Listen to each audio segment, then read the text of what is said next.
If you're in any doubt that Prince Harry is very, very unhappy in his new life, despite his sort of protestations about, well, I'm very happy, this is my home now.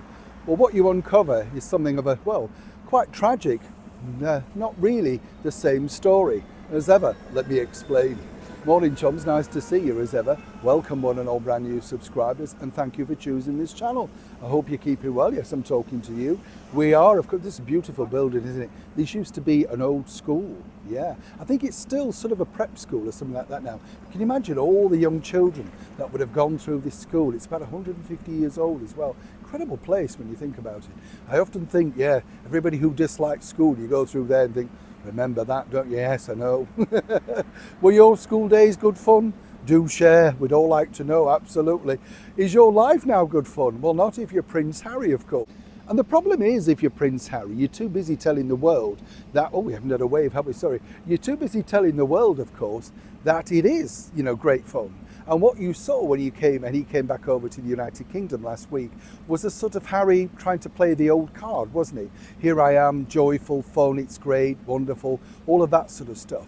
But very much a PR exercise. And as I told you, things behind the scenes are not going well. And they're not going well, really, all down to Harry and himself.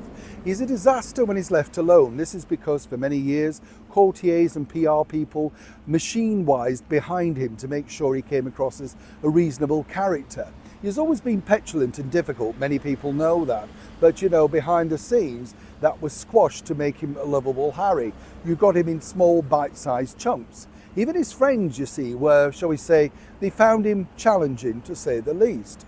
When Harry returned back to the United Kingdom, though, as we saw the previous time when he was randomly knocking on doors, well, this time around he was still knocking on doors, but this was centered by the fact that he'd also tried to write to people, handwritten letters.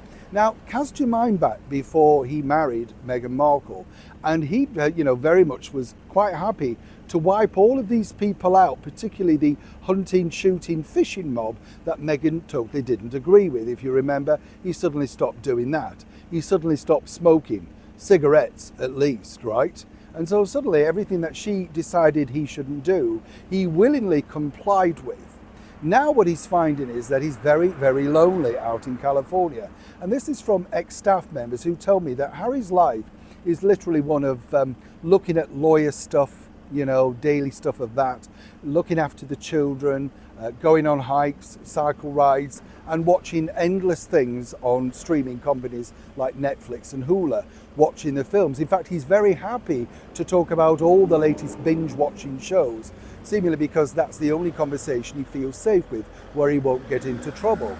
When he came back over here to the United Kingdom, he desperately tried to make contact with a lot of his ex-pals.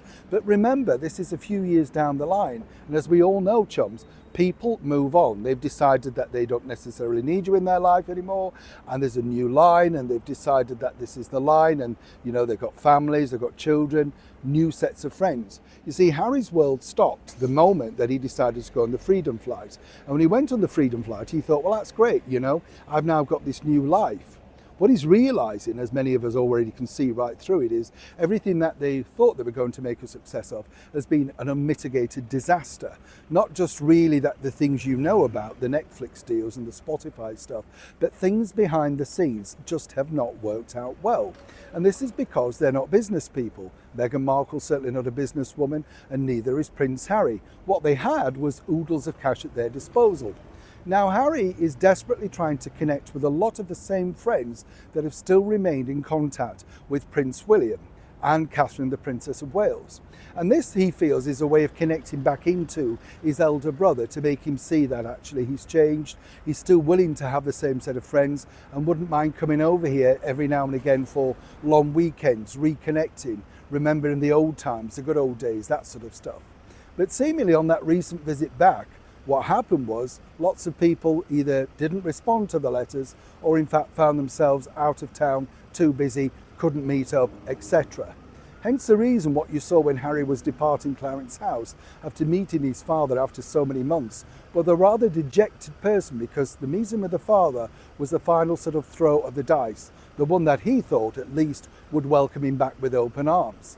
Well, as I've told you before, Charles was warm and welcoming, but certainly not really rolling out the red carpet. You could see that from the length of time they spent together. So Harry now is back in California, seething, wondering exactly what he can do to fill those long, empty Californian days.